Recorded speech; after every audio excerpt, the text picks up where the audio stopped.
नमस्कार दोस्तों, आप देख रहे हैं वर्ड अफेयर्स और मेरा नाम है पीयूष। दोस्तों, एक बहुत बड़ी न्यूज़ है, आप इसको ब्रेकिंग न्यूज़ भी कह सकते हैं। ये ब्रेकिंग न्यूज़ है कि यूनाइटेड नेशन की जो जनरल असेंबली की मीटिंग है, UNGA जिसको हम बोलते हैं, उस मीटिंग की शुरुआत हो रही है 23 सितंबर से और वो मीटिंग चलेगी 29 सितंबर तक। लेकिन इसमें भारत के प्रधानमंत्री का बोलने का नंबर है 26 सितंबर को, और उसके बाद पाकिस्तान का नंबर, क्योंकि ये अल्फ़ाबेटिकल चलता है, और उसके बाद बोलेंगे अमेरिका के राष्ट्रपति।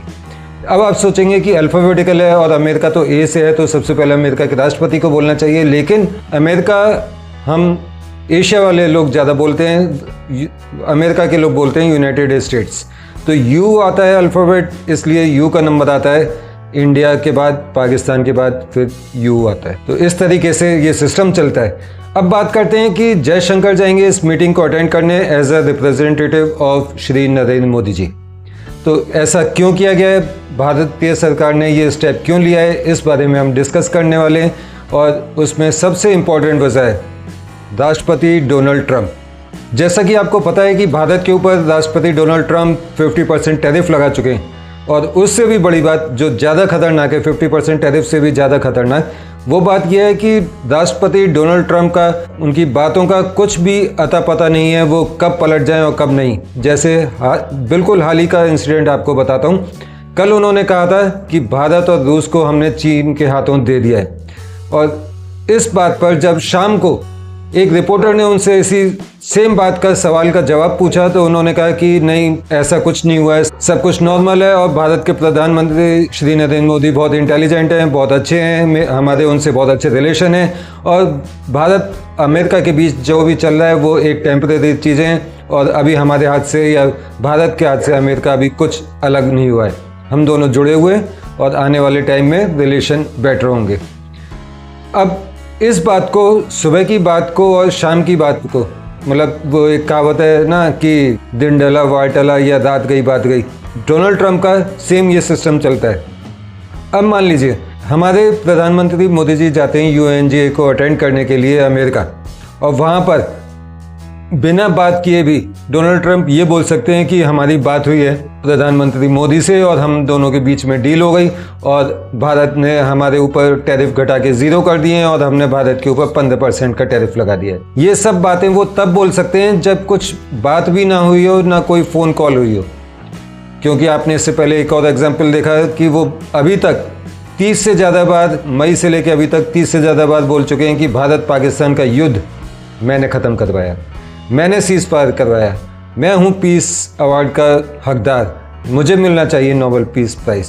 तो ऐसे ही उनकी जो पोजीशन है या उनके जो दिमाग का स्तर है, थोड़ा हिला हुआ, मेरे को वैसे कहना नहीं चाहिए, लेकिन थोड़ा हिला हुआ जो उनका स्तर है वो बहुत ख़तरनाक है। ये खतरनाक तब ज़्यादा हो जाता है, मान लीजिए आपका और मेरे बीच में कोई रिलेशन है, पर्सनल रिलेशन, उसमें हम दोनों में से किसी का दिमागी स्तर थोड़ा बिगड़ जाता है, तो वो केवल हम दोनों के रिश्तों को ख़राब करेगा। लेकिन अगर किसी राष्ट्रपति का दिमागी स्तर खराब होता है, तो वो दो देशों के, जैसे भारत के 140 करोड़ और अमेरिका की पूरी जनसंख्या, इतने लोगों का दिमाग खराब कर देता है एक इंसान। राष्ट्रपति डोनाल्ड ट्रंप तो ऐसे इंसान हैं जो न केवल अमेरिका के लोगों का दिमाग खराब कर रहे हैं, न केवल भारत के लोगों का दिमाग खराब कर रहे हैं, न केवल ब्राज़ील के लोगों का दिमाग खराब कर रहे हैं, वो दिमाग खराब कर रहे हैं पूरी दुनिया का, including United Nation, NATO countries, Australia, Taiwan, Japan, हर किसी का। ऐसा कोई भी उन्होंने दोस्त छोड़ा नहीं जिसके ऊपर उन्होंने टैरिफ लगाया नहीं। एक और कहावत कही जाती है ना, ऐसा कोई नहीं जिसको उसने ठगा नहीं। तो यह ठगे की जगह टैरिफ है। ऐसा कोई मुल्क नहीं जिस पे ट्रंप ने टैरिफ लगाया नहीं। ताइवान इतना अच्छा स्ट्रेटेजिक पार्टनर था, जापान तो बरसों से पार्टनर था आफ्टर सेकेंड वर्ल्ड वॉर। आज तक कभी अमेरिका और जापान के बीच में कोई टेंशन नहीं हुई, कोई मनमुटाव नहीं हुआ। और अब जापान की ये कंडीशन आ चुकी है कि जापान अपनी खुद की मिलिट्री बनाना चाहता है। एक बार जापान के प्रधानमंत्री भारत के प्रधानमंत्री को ये ऑफ़र दे चुके हैं कि क्यों ना हम दोनों मिलकर नाटो की तरह एक ऑर्गेनाइजेशन बनाएं, जिसको इंडिया ने रिजेक्ट कर दिया था, क्योंकि इंडिया चाहता ही नहीं है कि वो किसी भी आदमी से, मतलब किसी भी ऑर्गेनाइजेशन का मिलिट्री, उसमें इन्वॉल्वमेंट मिलिट्री का करवाया जाए। ना नाटो टाइप, ना कुछ, सिंपल बिजनेस और अच्छे रिलेशन, भारत की केवल यही प्राथमिकता है। अब हम फिर से बात करते हैं UNGA की।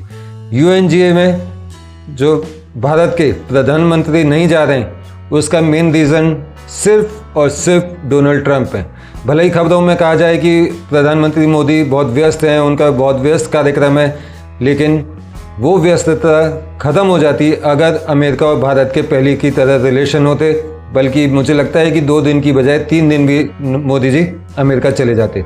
लेकिन अब मोदी जी को रिप्रेजेंट करेंगे जयशंकर जी, और मुझे तो लगता है कि जयशंकर जी को डिप्टी पीएम बना देना चाहिए, क्योंकि मैं उनकी इतनी भूमिका देख रहा हूँ भारत के अड़ोस पड़ोस में और पूरे दुनिया में। जो रोल प्रधानमंत्री का होता है देश के बाहर जाकर, उनमें से 60% काम श्री जयशंकर जी करते हैं।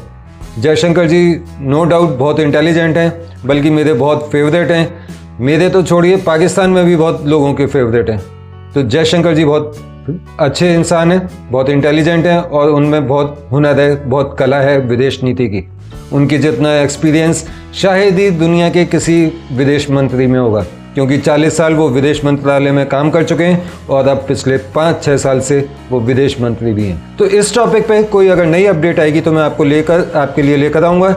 अगर आपको इन्फॉर्मेशन अच्छी लगी हो, वीडियो पसंद आया हो, तो वीडियो को लाइक कीजिए, अपने कमेंट्स में अपनी राय दीजिए कि मोदी जी को जाना चाहिए था या जयशंकर जी को, और साथ में सबसे इम्पॉर्टेंट, चैनल को सब्सक्राइब करना बिल्कुल मत भूलिएगा। आपके एक काइंडनेस से हमारे को प्रोत्साहन मिलता है। मिलते हैं अगले वीडियो में, तब तक के लिए आज्ञा दीजिए। नमस्कार, जय हिंद।